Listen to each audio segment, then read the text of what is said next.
Bienvenidos a Lámpara Poética. Hoy tenemos un capítulo que se llama Lo trascendental, por lo menos en relación con la poesía. Y para hablar de lo trascendental tenemos que ir a su origen etimológico, y es que se refiere a lo que está más allá de algo. Cuando hablamos de ese más allá de algo, estamos frente a esa disyuntiva que se plantearon los filósofos griegos en la antigüedad sobre conocerse a sí mismo, conocer el mundo que les rodeaba, y a través de la admiración de las cosas iban buscando el camino hacia la episteme, ese conocimiento que les satisfacía más o menos, pero que se limitaban al encontrarse con ese abismo de lo trascendental. Lo único que trasciende para la mente humana es el ente, para los antiguos en aquella época. Lo más trascendente, que era la virtud, en el caso del bien para Platón, era el sinónimo de lo trascendental, lo que podía trascender. Para Aristóteles era la virtud. La virtud era lo que significaba para el hombre el bien ser a través de la praxis, y eso le conducía de manera sublime a la realización del hombre en tanto al ser que representaba. Después podemos encontrarnos un poco más adelante en el caso de Descartes, cuando decía pienso, luego existo. Ese pienso, luego existo es la capacidad de la razón para interpretar o intentar interpretar el mundo existencial en el cual se encuentran esas lagunas tan profundas y tan tenebrosas como es el más allá, o lo que está más allá de la metafísica, ese aspecto fundamental que entraña en el hombre y que está tan real como lo físico y como lo palpable y como lo que vemos con nuestros sentidos. Pero también tenemos después a San Agustín, donde trata de hablar de que él primero cree y luego piensa. En contraste con lo que decía Descartes, estamos hablando donde el filósofo San Agustín se plantea el entendimiento de buscar lo trascendental, pero es a través de la fe, de esa actitud beata de creer primero para luego poder entender. Si vamos más adelante podemos encontrar el caso de Kant, que decía que la idea de lo trascendental, la idea del ente Dios, por ejemplo en este caso, tenía que estar innato en el hombre. Era algo que venía con él y que era parte de la confección del cerebro que le permitía reconocer que ese ente superior llamado Dios tenía necesariamente que existir, y que porque ya estaba en el hombre la necesidad de que existiera. Y después podemos encontrar también en el caso de Spinoza, que decía lo mismo.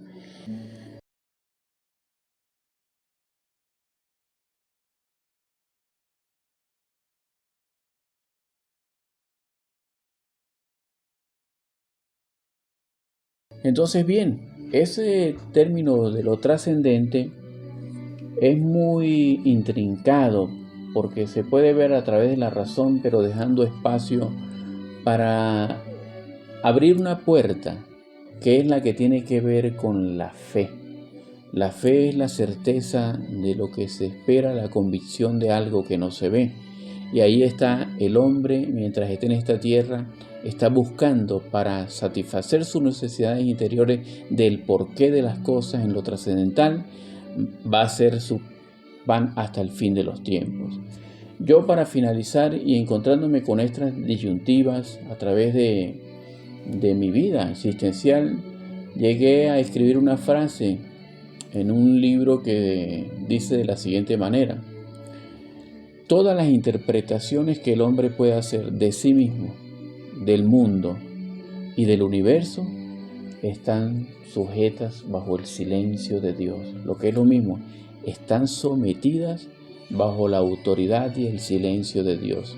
Tenemos la capacidad de interpretar por ese coeficiente, esa capacidad de razonar, y que a través de los sentidos podemos con la sensibilidad interpretar en la existencia de lo trascendental.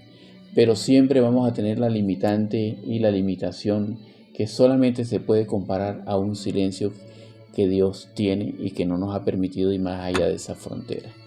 Bueno, sin hacer más referencia a lo trascendental, vamos a continuar con lo que tiene que ver en este poema y donde se puede más o menos, ya mi esposa Alba lo va a desglosar de una manera más maravillosa, pero sí tiene para darle abreboca que tiene que ver con esa relación del ente superior, de Dios, con el hombre. Y está representado en la unión del amado y la amada.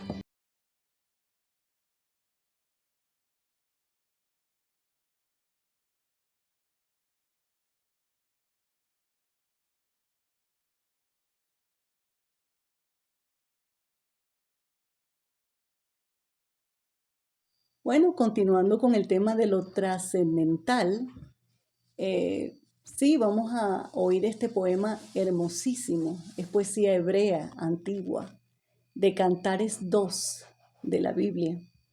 Y que ustedes presten atención a las imágenes y al simbolismo tan hermoso de esta poesía. Y que lo hagan teniendo en cuenta que ya que estamos tocando este tema de lo trascendente, que el hombre simboliza al Creador, al Redentor, a Dios, al ente superior. Y la mujer o la amada que sale acá es el alma humana, representa el alma humana. Bueno, sin hablar más del asunto, vamos a escucharlo.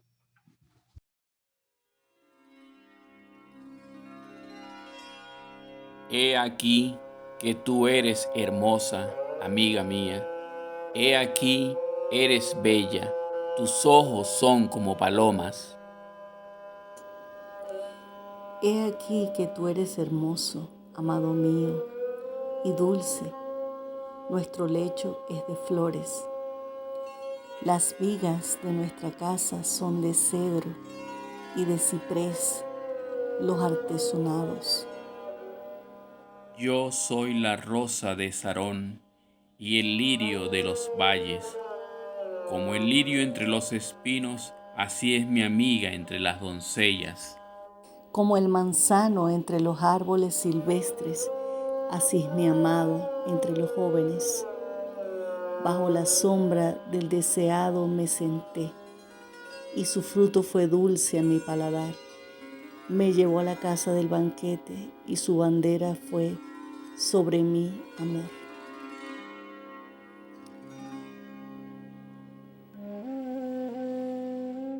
Mi amado habló y me dijo: levántate, oh amiga mía, hermosa mía, y ven, porque he aquí ha pasado el invierno, se ha mudado, la lluvia se fue, se han mostrado las flores en la tierra, el tiempo de la canción ha venido, y en nuestro país se ha oído la voz de la tórtola. La higuera ha echado sus higos, y las vides en cierne dieron olor. Levántate, oh amiga mía, hermosa mía, y ven.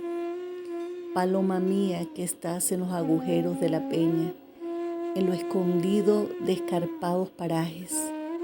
Muéstrame tu rostro, hazme oír tu voz, porque dulce es la voz tuya y hermoso tu aspecto.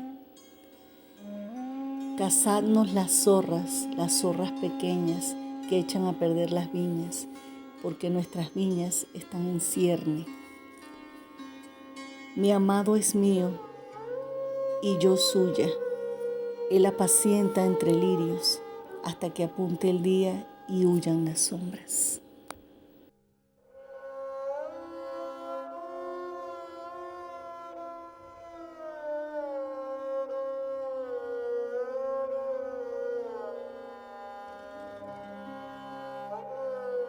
Continuemos pues con este tema de lo trascendental, disertando el poema que acabamos de escuchar. Tenemos aquí que dice: he aquí que tú eres hermosa, amiga mía. He aquí eres bella. Tus ojos son como palomas. Bueno, aquí esto de la figura de tus ojos son como palomas ¿Cómo lo podemos disertar? Bueno, vamos a tratar de entender la figura de las palomas. ¿Cómo son las palomas? Dóciles, benignas, hermosas, sublimes. Bueno, unos ojos así, ¿verdad? Es lo que se refiere el amado con relación a su amada. He aquí que tú eres hermoso, amado mío, y dulce. Nuestro lecho es de flores. Y bueno, aquí estamos hablando, ahora el alma habla del hacedor y dice aquí tú eres hermoso, amado mío, y dulce. Y fíjense, la figura masculina, pero sutil, dulce, ¿verdad?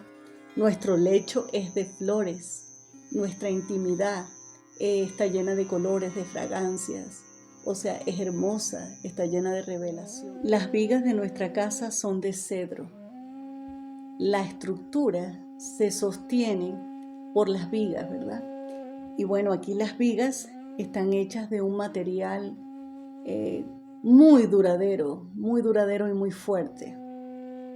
Y de ciprés los artesonados, igualmente la madera de ciprés. Y bueno, los artesonados son los adornos que digamos que hacen que esa relación sea llena de gracia.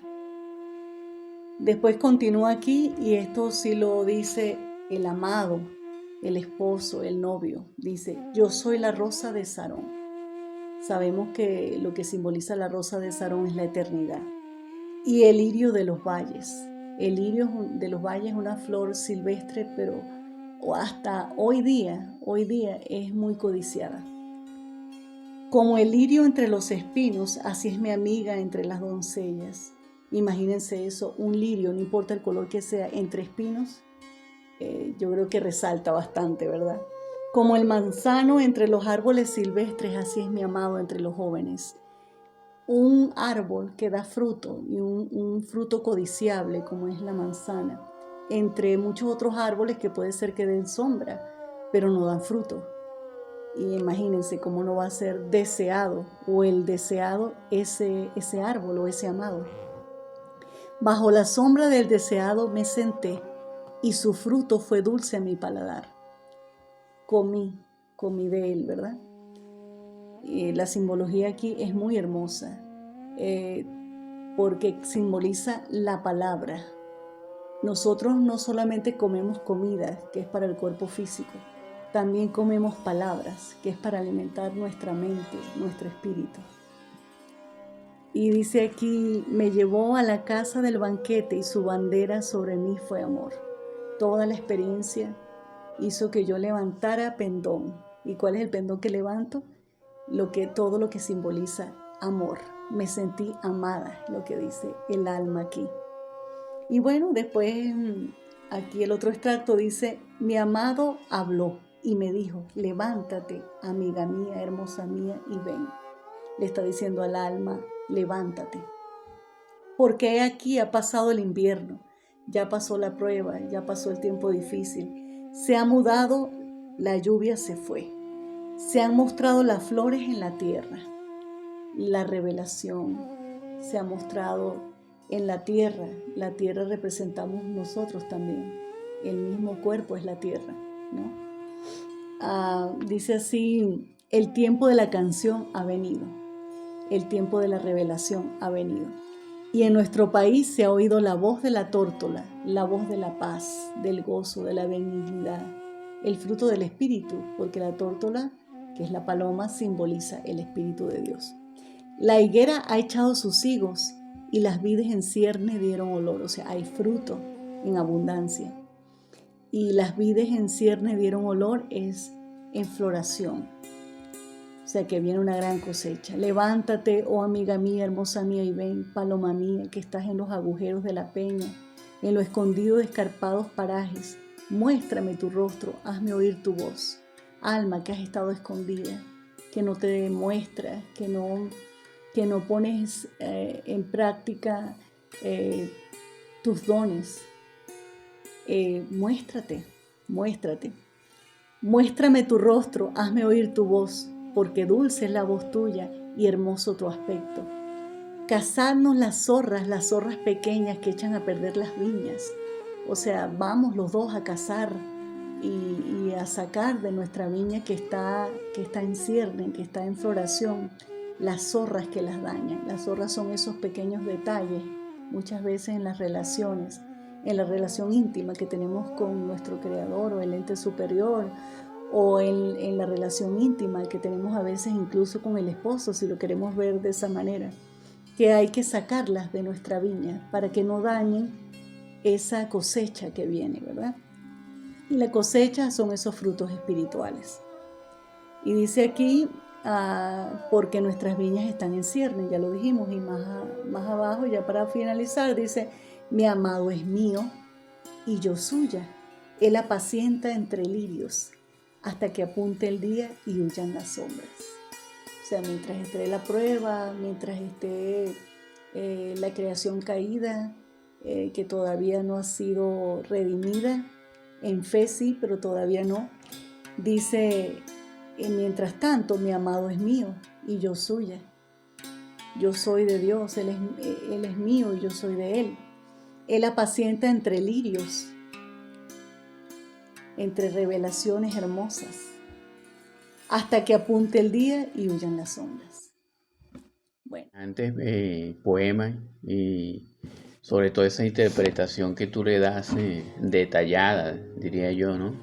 Lo que representa ese matrimonio entre el ser y el estar y con lo trascendental, con lo que hay más allá, con el amado, con el ente superior. Amén. Y bueno, el tema trascendental siempre causa mucha curiosidad y la gente pretende llenar las expectativas cada uno de acuerdo a sus necesidades, ¿no?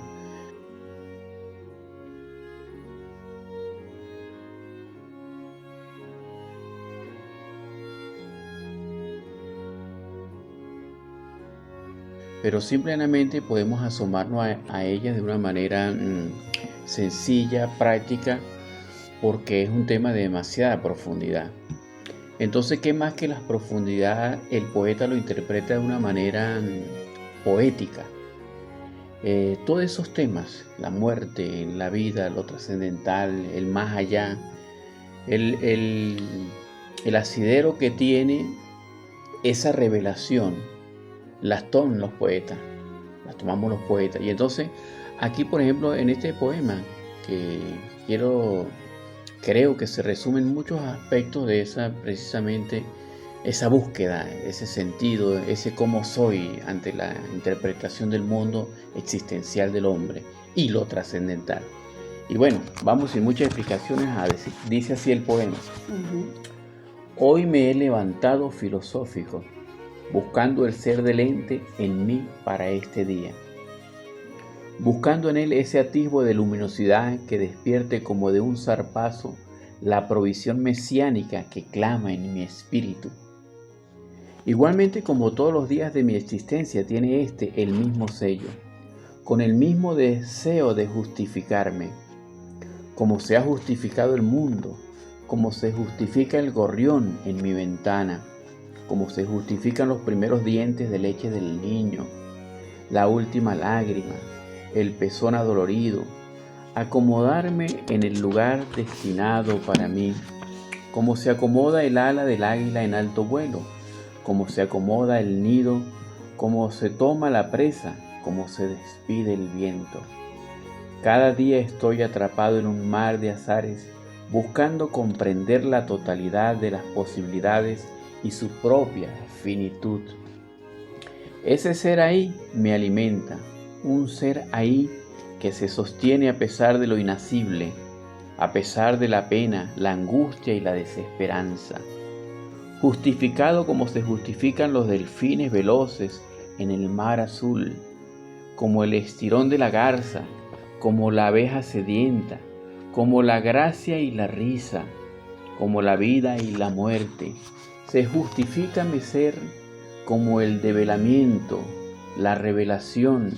Cada día me justifico para encontrar, antes del ocaso, en este mar de posibilidades que son connaturales a mi estado de yecto, la historia mía, de ese ser que soy, tomado y restaurado por el ser del ente mayor, el que está sentado a la diestra, y de mi ente, el ente de mi ser. Hermosísimo, me encantó. Creo que la justificación de nuestra presencia en esta tierra tiene que ver con lo más connatural, lo más sencillo, lo que tenemos a la mano. Por eso hay alguna descripción de las cosas más sencillas, pero que tienen más sentido para el ser humano mientras vive. Y eso es una manera de resumir ese paso hacia el abismo de lo trascendental.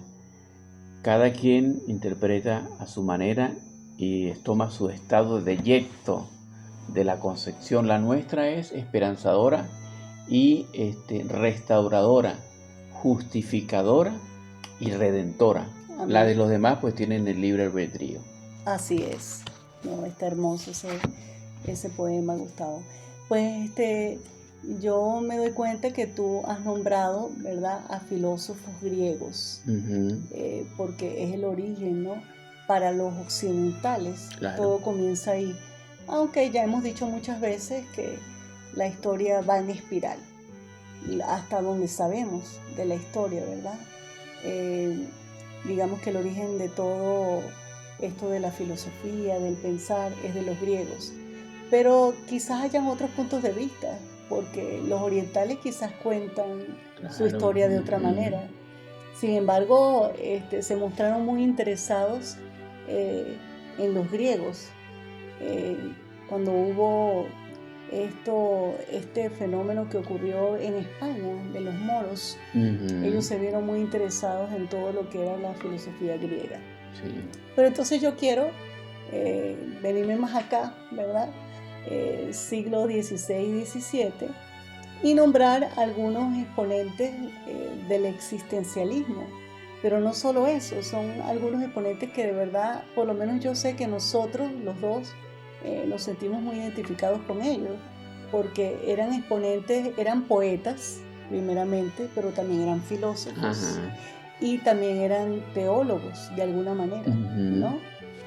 Y bueno, primero estaba Coleridge, que dice aquí Samuel Taylor Coleridge, que era un poeta inglés, ¿verdad?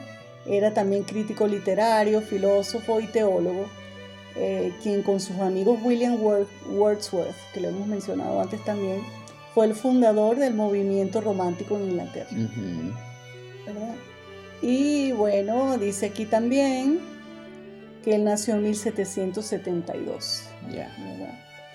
Y murió el 25 de julio de 1834. Entonces, bueno, es bueno hablar de esto y cómo ellos se van, digamos que concatenando, porque el otro fenómeno que me he dado cuenta, que quiero decirlo acá ahora, es que siempre nosotros recibimos influencia de otros y esos otros influencian a otros y así, o sea, no hay nadie que haya existido que no haya sido influenciado por alguien o no haya influenciado a alguien. Si ha vivido en la vida, ha hecho eso. De hecho, yo creo que ese es el propósito de muchos de nosotros, no, de todos nosotros, influenciar y ser influenciados, o primeramente ser influenciados y decidir de qué y de quién, e influenciar. Se vuelve parte del propósito de la vida y del ser humano. Bueno, entonces también pues después de Coleridge me gustaría mencionar a Kierkegaard. Filósofo, maravilloso, tremendo. El padre fundador del existencialismo.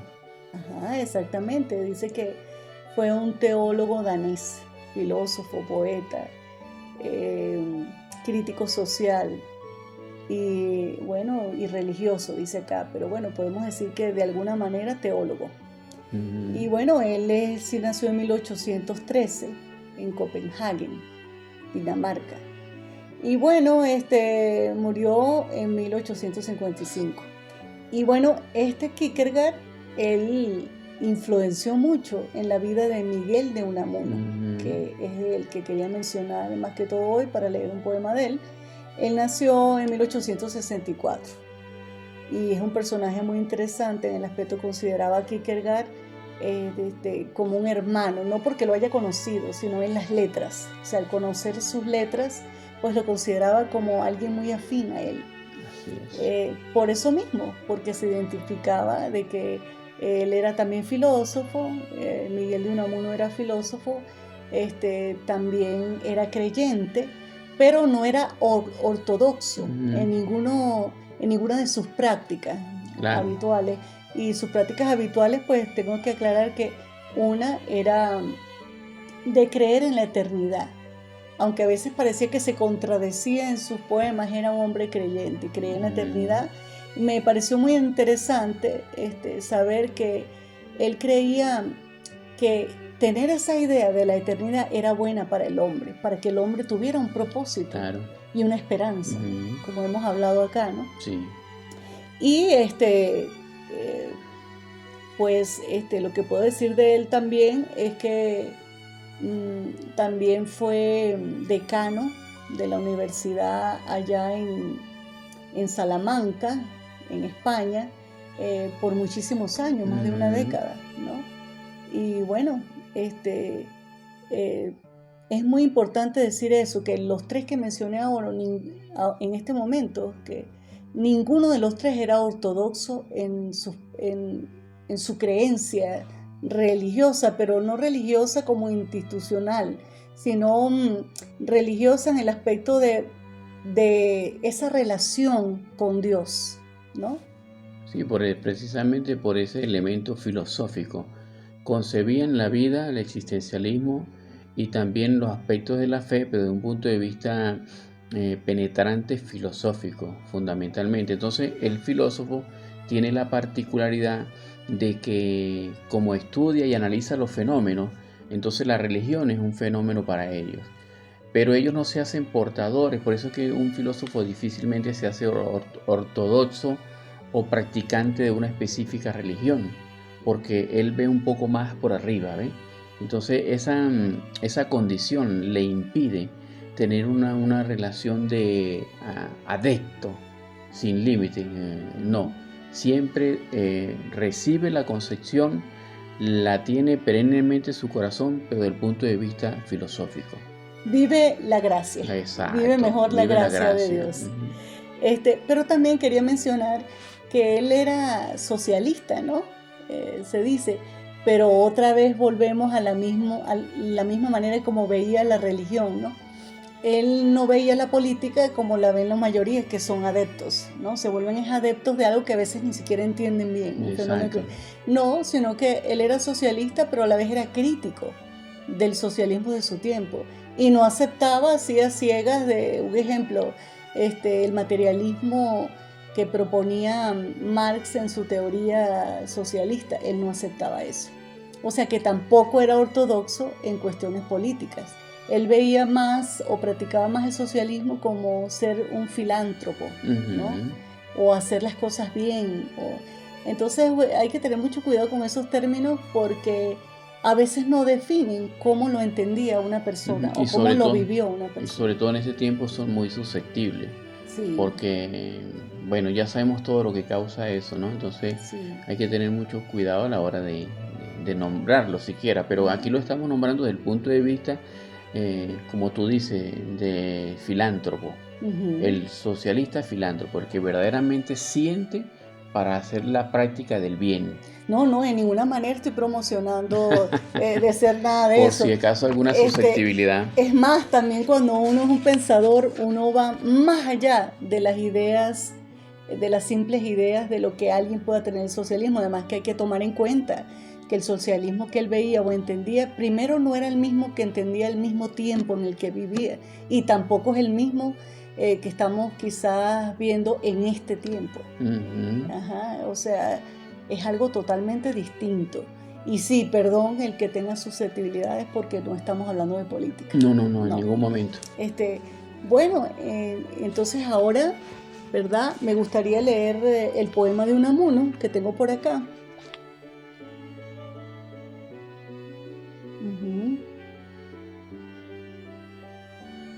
Bueno, miren, aquí también me gustaría mencionar de Kierkegaard. Dice que él creía que la cristiandad no era una doctrina para ser enseñada, sino más bien una vida para ser vivida. Bueno, y me encanta cuando dice que él era él consideraba que muchos cristianos que solamente querían pruebas externas de Dios, se estaban perdiendo la experiencia cristiana verdadera, que era precisamente una relación con Dios. Y esa relación produce cambio y es la certeza de lo que se espera, la convicción de lo que no se ve. Sigue siendo trascendental. Y aquí pues dice que él decía claramente que la única manera de que la vida tuviera sentido o valiera la pena vivirla era abrazar la fe en Dios. Imagínate. Bueno, ahora sí, aquí está el poema de Unamuno. Dice: Señor, Señor, ¿por qué consientes que te nieguen ateos? ¿Por qué, Señor, no te nos muestras sin velos? ¿Qué hay más allá, Señor, de nuestra vida? Si tú, Señor, existes, di por qué y para qué. Di tu sentido. Di por qué todo. Entonces, fíjense, un reclamo, existencialismo, realidad humana, ¿por qué? ¿Por qué esto? ¿Por qué lo otro? ¿Verdad? ¿Dónde está lo absoluto? Lo absoluto, lo suelto, sin traba, no ha de entrabarse, ni al corazón ni a las cabezas nuestras. Y bueno. Sigue buscando lo mismo que buscaban los filósofos griegos, el porqué de las cosas. Y ahí, bueno, permítame otra vez darle la frase que yo tengo en uno de mis libros, el aforismo. Todas las interpretaciones que el hombre pueda hacer de sí mismo, en su interioridad, del mundo y del universo, están sometidos por el silencio de Dios. Ahí Miguel de Unamuno le pregunta a Dios muchas cosas. ¿Dónde está lo absoluto? ¿Qué hay más allá? Esas preguntas existenciales que todos nos las hemos hecho y que verdaderamente la mayoría de las veces no encontramos el soporte o la respuesta adecuada, porque están sometidas y limitadas bajo el concepto de la fe esperanzadora, pero también bajo el silencio de Dios. Y dice aquí: más allá de las últimas estrellas, mi yo infinito, sustanciación del eternal anhelo, sueño de la congoja, Padre, Hijo del alma. Hermoso, no deja de ser un hombre profundamente cristiano. Y la mayoría de las personas a veces piensan que la mayoría están contenidos, los filósofos y los poetas, en el nihilismo. No, la mayoría son creyentes de la fe. Los que conocen a Dios por la vía del ente mayor, como los griegos, y los modernos que conocen a Dios por la vía de la razón, del entendimiento, los que conocen a Dios por la vía de la conversión y la actitud beata, como nos enseñaba San Agustín, y todos ellos famosos, finalmente filósofos y poetas, pero cristianos, marcados profundamente por el cristianismo. Y bueno, el último, para cerrar, voy a leer un poema mío que dice: estuviste, llegaste y nunca te vas. Dice: puestos los lentes de la sobriedad, la olla sin quemas no quedó, el dorso de la mano se arrugó, sabor acumulado, vino ya añejado, barbecho resuelto, nada es sin mancha y aliento, nitidez al ver tu denuedo de convencerme, de seducirme e inusitadamente convertirme en otra que te anhela y te suspira risueña. Amada, tu amada vestida de sol y luna, de resplandor, de comprensión, sencilla en la duda, segura en el dolor, vehemente en la fe. ¿Miedo a qué, mi Señor? Muy hermoso, hermoso, hermoso. Y ese sí no lo vamos a disertar ni interpretar, porque eso queda para su interpretación. Y bueno, sin más a qué hacer referencia, Gustavo, la luz, ¿dónde la ponemos? La luz se coloca en lo alto. En lo alto. Bueno. Sí.